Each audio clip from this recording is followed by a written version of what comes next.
जय हिंद दोस्तों, स्वागत करता हूं एक बार फिर से आप सभी लोगों का अपने YouTube चैनल परीक्षा तक स्टडी पर।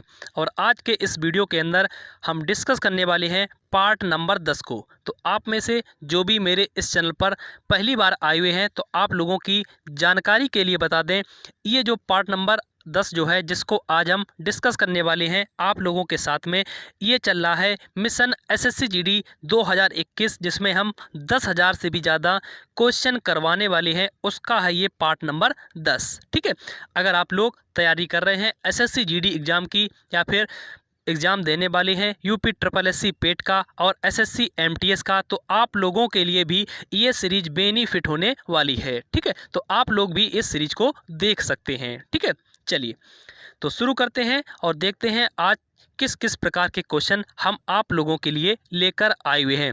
और इस सीरीज के अंदर आपको देखने को मिलने वाली है, चाहे वो आपका स्टैटिक जीके हो, चाहे वो आपके हिस्ट्री के प्रश्न हो, या फिर वो आपके जनरल साइंस के क्वेश्चन हो, या फिर आपके करंट अफेयर्स के क्वेश्चन हो, और साथ में साथ आपके जो प्रीवियस ईयर के जो क्वेश्चन हैं जो आपके बार बार रिपीट होते हैं एग्जाम में, वो सभी इस वीडियो के अंदर आप लोगों को मिलने वाले हैं। तो इसलिए इस सीरीज को पूरा लगाइएगा, और इस सीरीज को पूरा लगाने के बाद आप जो एसएससी जीडी का जो एग्ज़ाम है उसमें 25 में आउट ऑफ 25 नंबर करने वाले हैं। ठीक है, तो इसीलिए इस सीरीज को ज़रूर लगाइएगा।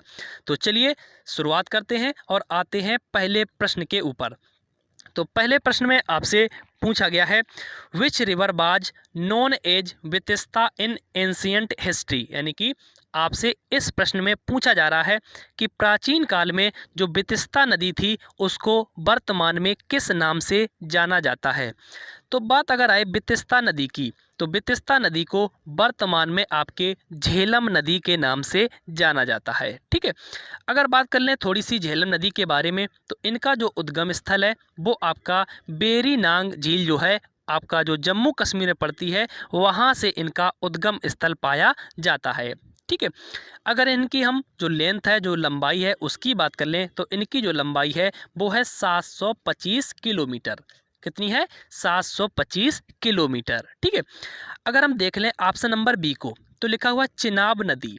चिनाब नदी का अगर आपसे पुराना नाम पूछ ले, जो कि एग्जाम में आपसे पूछा भी गया है, तो वो आपका हो जाएगा चंद्रभागा। क्या हो जाएगा? चंद्रभागा। ठीक है, अगर पूछे कि चिनाब नदी का पुराना नाम क्या है या प्राचीन काल में किस नाम से जाना जाता था, तो वो आपका चंद्रभागा के नाम से जाना जाता था। ठीक है, और जो सिंधु नदी है उसकी सहायक नदी भी है चिनाब नदी। चिनाब नदी की अगर हम लेंथ की बात कर लें, तो इनकी जो लंबाई है वो 960 किलोमीटर है। ठीक है, उसके बाद ऑप्शन नंबर सी देख लें, तो लिखा हुआ है ब्यास नदी। अगर हम ब्यास नदी के बारे में बात करते हैं, तो आपसे पूछ लिया जाता है कि ब्यास नदी को प्राचीन काल में किस नाम से जाना जाता है, तो बिपाशा के नाम से जाना जाता था आपके ब्यास नदी को। ठीक है, अगर इनकी हम लेंथ की बात कर लें, तो इनकी जो लेंथ है वो आपकी हो जाएगी 470 किलोमीटर। ठीक है, ऑप्शन नंबर डी देखें तो लिखा हुआ रवि, तो रवि को कर लीजिएगा आप लोग राबी। ठीक है, तो अगर राबी नदी के बारे में पूछ ले कि राबी नदी जो आपकी है उसका जो प्राचीन काल में नाम था वो क्या था, तो वो आपका हो जाएगा परसुड़ी नदी। क्या हो जाएगा? परसुड़ी नदी। तो अगर आपसे पूछे कि परसुड़ी नदी जो प्राचीन काल में जो नाम था वो किस नदी का था, तो वो आपका हो जाएगा राबी नदी। ठीक, और इसी राबी और जो आपकी परसुड़ी नदी है इसका उल्लेख भी मिलता है हमारे ऋग्वेद में। यानी कि ऋग्वेद में जो 10 मंडल हैं उसमें से जो 7वां मंडल है, इस 7वें मंडल में आपका जो राजा सुदास और 10 अन्य राजाओं के बीच में जो युद्ध होता है वो आपका परसुड़ी नदी के किनारे ही होता है। ठीक है, चलिए तो इस प्रश्न का जो हमारा राइट ऑप्शन हो जाएगा वो हो जाएगा option number A, Jhelum river. ठीक है, चलिए देख लेते हैं अगला प्रश्न, क्वेश्चन नंबर 2। तो क्वेश्चन नंबर 2 को शुरू करने से पहले मेरी आप लोगों से एक एडवाइस रहेगी कि अगर आप मेरे इस चैनल पर पहली बार आए हुए हैं और आप तैयारी कर रहे हैं एसएससी एमटीएस या फिर एसएससी जीडी के एग्ज़ाम की, एयरफोर्स का by group, navy, SSR, double A, NDA की आप लोग प्रिपरेशन कर रहे हैं और बेस्ट आप जीके और जीएस पाना चाहते हैं, तो आपको इस चैनल पर मिलने वाली है। और साथ ही साथ आपको किसी भी न्यू रिक्रूटमेंट से संबंधित कोई भी आपका नोटिफिकेशन आउट होता है या फिर exam result, exam admit card, किसी भी प्रकार की न्यू रिक्रूटमेंट से संबंधित कोई भी अपडेट आती है, तो आपको इस चैनल पर सबसे पहले मिलने वाली है। तो आप लोग इस चैनल को सब्सक्राइब जरूर कर लें अगर अभी तक सब्सक्राइब नहीं किया है, और बेल आइकन को भी प्रेस कर लें ताकि आपके पास जो नोटिफिकेशन है वो समय पर आ सके। ठीक है, और अगर आप लोगों को वीडियो पसंद आए तो प्लीज़ वीडियो को लाइक जरूर करें। तो अब बात कर लेते हैं क्वेश्चन नंबर 2 की। कह रहा है who was the first Guru of Sikh, यानी कि आपसे इस प्रश्न में पूछा गया है कि जो सिखों के जो प्रथम गुरु थे वो कौन थे। तो सिखों के जो प्रथम गुरु थे वो आपके थे गुरु नानक देव। कौन थे? गुरु नानक देव, जिनका जो जन्म होता है वो तलवंडी के ग्राम में होता है। ठीक है, और इनकी जो मृत्यु होती है वो आपका जो वर्तमान में पाकिस्तान में जो आपका करतारपुर कॉरिडोर है वहाँ पर इनकी मृत्यु भी होती है। ठीक है, उसके बाद गुरु नानक देव जी के बारे में अगर और थोड़ी सी बात की जाए तो इन्होंने ही सबसे पहले लंगर व्यवस्था को शुरुआत किया हुआ था। ठीक है, और उसके बाद एक प्रश्न आपसे और बन जाता है, आपसे पूछा भी जाता है कि जो आपके गुरु नानक देव जो कि सिखों के प्रथम गुरु थे, ये किसके समकालीन थे या किस राजा के समकालीन थे। तो ये आपके बाबर और हुमायूं के समकालीन थे। ये प्रश्न आपके लिए मोस्ट इम्पोर्टेंट है। ठीक है, इसको आप नोट जरूर करिएगा। इसके बाद अगर हम बात कर लें ऑप्शन नंबर ए, तो ऑप्शन नंबर ए में लिखा हुआ है गुरु रामदास। अगर हम गुरु रामदास जी के बारे में अगर बात करें तो ये आपके सिखों के चौथे गुरु थे। कौन से नंबर के थे? सिखों के चौथे गुरु थे। और ये जो आपके गुरु रामदास थे, इन्होंने और इनकी बेटी ने जब जो अकबर थे उनसे जब मुलाकात की तो अकबर ने कुछ भूमि उपहार स्वरूप दी थी आपके गुरु रामदास को, और गुरु रामदास ने उसी भूमि पर अमृतसर शहर की स्थापना भी की थी। ठीक है, चलिए उसके बाद अगर हम ऑप्शन नंबर डी देखें तो लिखा हुआ है गुरु अर्जुन देव। तो गुरु अर्जुन देव की अगर बात की जाए तो ये आपके सिखों के 5वें नंबर के गुरु थे। किस नंबर के थे? 5वें नंबर के गुरु थे, और इन्होंने ही आदि ग्रंथ नामक ग्रंथ की रचना की थी। तो अगर आपसे पूछे आदि ग्रंथ की रचना किसने की, तो वो आपके गुरु अर्जुन देव ने की थी। ठीक है, उसके बाद अगर हम ऑप्शन नंबर सी देखें तो ये मोस्ट इंपॉर्टेंट है आपके लिए, लिखा हुआ है गुरु गोविंद सिंह। तो गुरु गोविंद सिंह सिखों के 10वें और अंतिम गुरु थे। कौन से नंबर के थे? 10वें और अंतिम गुरु थे, और इन्होंने ही सन 1699 ईस्वी में खालसा पंथ की भी स्थापना की थी। ये इम्पोर्टेंट है आपके लिए। अगर आपसे पूछे खालसा पंथ की स्थापना कब और किसके द्वारा की गई, तो खालसा पंथ की स्थापना 1699 ईस्वी में आपके गुरु गोविंद सिंह जी के द्वारा की गई थी। ठीक है, तो इस प्रश्न का जो हमारा राइट ऑप्शन हो जाएगा वो हो जाएगा option number B, Guru Nanak Dev. ये आपके सिखों के प्रथम गुरु थे। चलिए अब बात कर लेते हैं क्वेश्चन नंबर 3 की।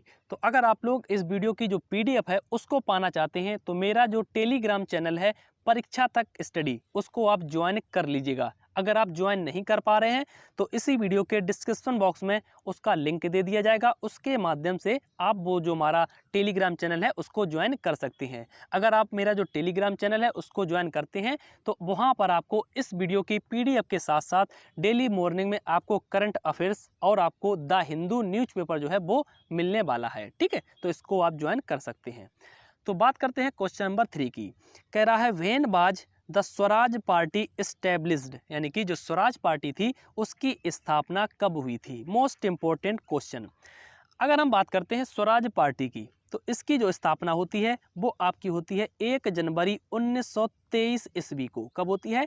1 जनवरी 1923 ईस्वी को, और इसकी स्थापना मोतीलाल नेहरू और चित्तरंजन दास जी के द्वारा की जाती है। ठीक है, उसके बाद आपसे पूछ लेगा कि स्वराज पार्टी की स्थापना हुई कहाँ पर थी, तो ये आपके इलाहाबाद में हुई थी। ठीक है, कहाँ पर हुई थी? इलाहाबाद में हुई थी।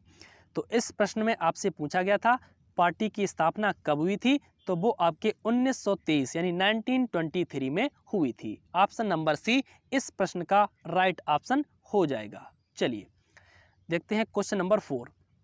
कह रहा है by Deen A Ilahi धर्मबाज started, यानी जो दीन ए इलाही जो धर्म था वो किसके द्वारा शुरू किया गया था। तो बात आती है दीन ए इलाही धर्म की, जो कि आपका शुरू होता है 1582 ईस्वी में। कब से शुरू होता है? 1582 ईस्वी में। इसको जो शुरू करने वाले जो राजा थे वो थे अकबर। किसके द्वारा शुरू किया गया था? अकबर के द्वारा 1582 ईस्वी में शुरू किया गया था। और इसको जो सबसे पहले जो स्वीकार किया था वो किया था बीरबल ने। किसने किया था? बीरबल ने। ठीक है।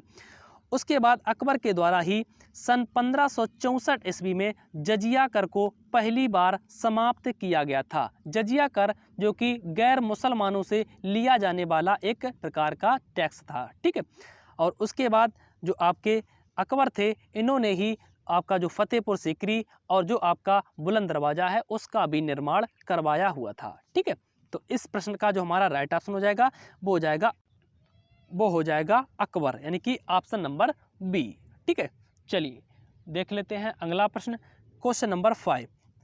तो क्वेश्चन नंबर 5 में आपसे कह रहा है which article did say soul of constitution by Bhimrao Ambedkar, यानी कि आपसे प्रश्न में पूछा गया कि भीमराव अंबेडकर ने किस अनुच्छेद को संविधान की आत्मा कहा है। मोस्ट इंपॉर्टेंट प्रश्न। तो अगर बात की जाए भीमराव अंबेडकर की, तो भीमराव अंबेडकर जिनको भारतीय संविधान का पितामह भी कहा जाता है, यानी कि फादर ऑफ कॉन्स्टिट्यूशन भी कहा जाता है। और आपके भीमराव अंबेडकर जी को ही जो संविधान सभा थी प्रारूप समिति का अध्यक्ष भी बनाया गया था। अगर हम बात करें इस प्रश्न की, तो कह रहा है भीमराव अंबेडकर ने किस अनुच्छेद को संविधान की आत्मा कहा है, तो वो आपके भीमराव अंबेडकर ने जो हमारे संविधान में आर्टिकल नंबर 32 है उसको संविधान की आत्मा कहा है।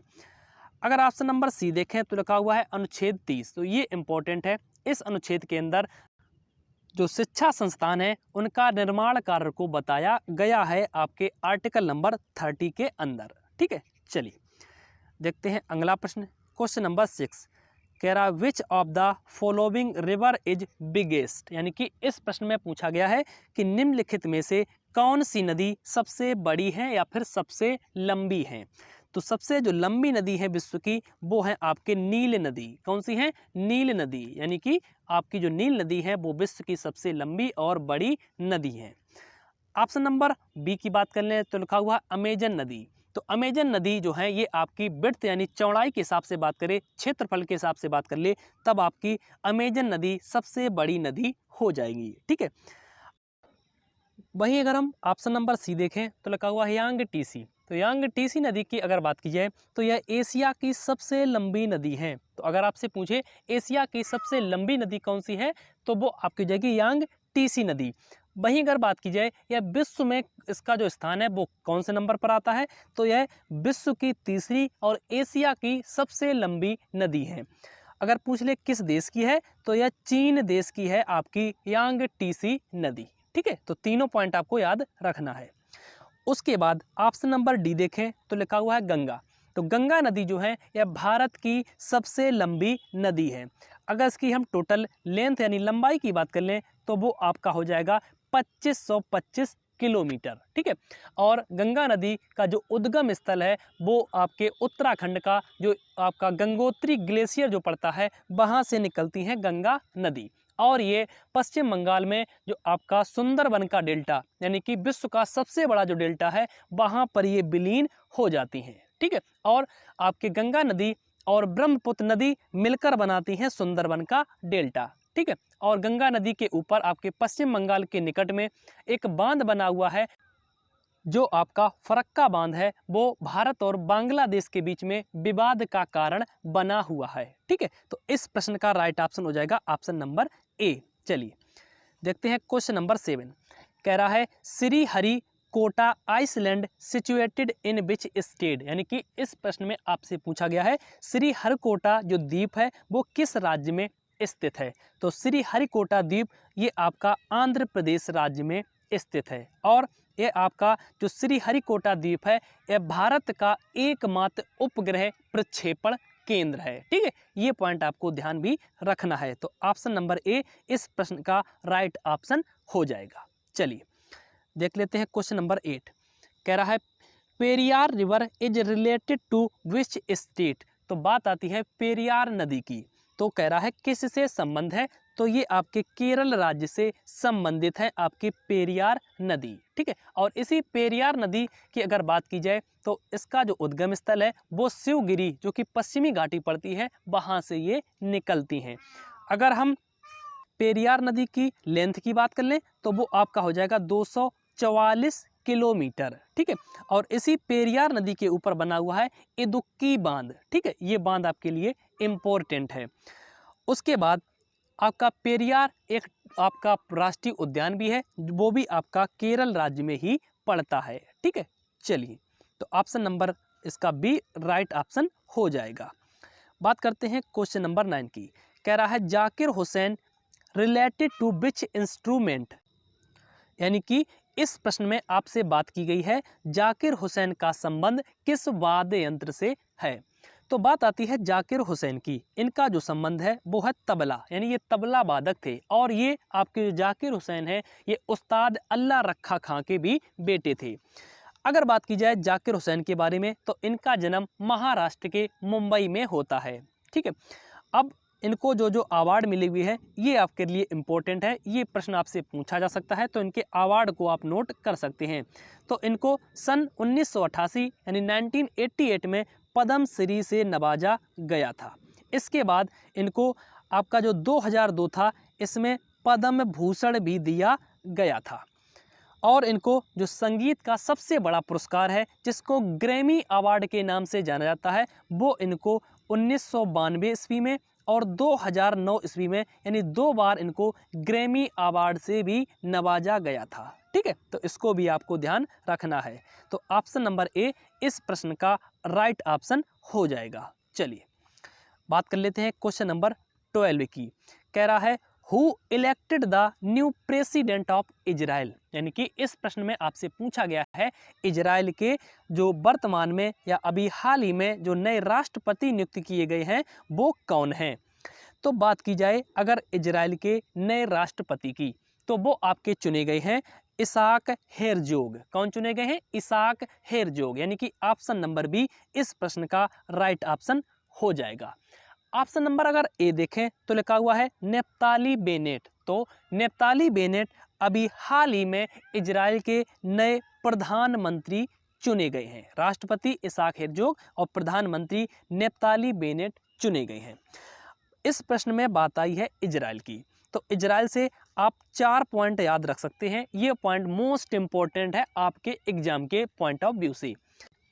अगर आपसे पूछे इजराइल की जो संसद है यानी पार्लियामेंट है उसका नाम बताइए तो वो हो जाएगा नेसेट। ठीक है, उसके बाद अगर आपसे पूछे इजराइल की जो सबसे बड़ी खुफिया एजेंसी है उसका नाम बताइए तो वो हो जाएगा मोसाद। ठीक है, इजराइल की अगर आपसे लैंग्वेज यानी भाषा पूछ ले तो वो हो जाएगी हिब्रू। क्या हो जाएगी? हिब्रू। और अभी हाल ही में जो हेरोन ड्रोन जो भारत ने जो लिया हुआ है वो इजराइल से ही लिया हुआ है। ठीक है, तो इन सभी पॉइंटों को आप याद रखिएगा। चलिए तो अब बात करते हैं क्वेश्चन नंबर 11 की। तो आज के जो शुरुआत के आपके जो 10 प्रश्न थे उसमें हमने हिंदी और इंग्लिश दोनों भाषाओं का यूज किया था ताकि जो इंग्लिश मीडियम के जो स्टूडेंट हैं और वो भी तैयारी कर रहे हैं तो उनको आसानी से समझ में आ सके। तो शुरुआत के हमने जो प्रश्न लिए थे, अगर आप लोगों को ये जो तरीका है वो पसंद आया हो तो हमें इसी वीडियो के कमेंट बॉक्स में लिखकर बता सकते हैं ताकि हम जो अगला पार्ट नंबर 11 इसी सीरीज का लेकर आएंगे उसमें हम पूरी सीरीज के अंदर हिंदी और इंग्लिश दोनों भाषाओं का इस्तेमाल करेंगे। ये हमें कमेंट बॉक्स के माध्यम से ज़रूर बता सकते हैं। तो बात आती है क्वेश्चन नंबर 11 की। कह रहा है सऊदी अरब की मुद्रा क्या है। अगर आपसे पूछे सऊदी अरब की मुद्रा यानी करेंसी के बारे में तो वो आपकी हो जाएगी रियाल। क्या हो जाएगी? रियाल। ठीक है, अगर आपसे कैपिटल यानी आपसे राजधानी पूछ ले तब आपकी हो जाएगी रियाद। रियाद इसकी कैपिटल है और इसकी जो करेंसी है वो हो जाएगी रियाल, यानी कि ऑप्शन नंबर डी इस प्रश्न का राइट ऑप्शन हो जाएगा। ठीक है, अब बात करते हैं क्वेश्चन नंबर 12 की। कह रहा है घाना पक्षी विहार उद्यान किस राज्य में स्थित है। तो बात आई है घाना पक्षी विहार उद्यान की, तो ये आपका राजस्थान राज्य में स्थित है। किस राज्य में? राजस्थान राज्य में आपका स्थित है। और अभी हाल ही में करंट अफेयर से रिलेटेड आपका एक क्वेश्चन है कि राजस्थान में भारत का नवीनतम यानी सबसे नया और कुल 52वें नंबर का जो नया टाइगर रिजर्व क्षेत्र घोषित किया गया है वो कौन सा है और किस राज्य में है? तो वो आपका है रामगढ़ विषधारी, जो कि राजस्थान के बूंदी क्षेत्र में पड़ता है। तो इस प्रश्न को भी आप याद रखिएगा, ये करंट अफेयर से रिलेटेड आपका मोस्ट इंपॉर्टेंट प्रश्न है। चलिए देखते हैं क्वेश्चन नंबर 13। कह रहा है गुलाबी क्रांति निम्न में से किससे संबंधित है? तो बात आई है पिंक रेवोल्यूशन की। तो गुलाबी जो क्रांति है ये आपकी संबंधित है झींगा मछली से। किससे? झींगा मछली से। यहीं पर अगर पूछता श्वेत क्रांति के बारे में तब आपका हो जाता दुग्ध उत्पादन से। ठीक है, चलिए देखते हैं अगला प्रश्न। तो अगर आप लोगों को वीडियो पसंद आ रही है तो वीडियो को लाइक जरूर कर दीजिएगा और एक बार किसी भी अपने सोशल अकाउंट से शेयर जरूर कर दीजिएगा। ठीक है, तो इतना आप मेरा ये काम कर सकते हैं। क्वेश्चन नंबर 14 कह रहा है रिजर्व बैंक ऑफ इंडिया के पहले भारतीय अध्यक्ष कौन थे? अब इस प्रश्न में बात आई है भारतीय रिजर्व बैंक की। मोस्ट इंपॉर्टेंट पॉइंट, यहाँ से कई सारे क्वेश्चन निकल कर आते हैं, उन सभी को आप एक जगह पर नोट करके लिख सकते हैं। कह रहा है रिजर्व बैंक ऑफ इंडिया, तो इसके लिए जो एक्ट आता है वो आता है 1934 का एक्ट। किस ईयर का एक्ट आता है? 1934 का। इसके बाद इसकी स्थापना होती है 1 अप्रैल 1935 को। कब की जाती है?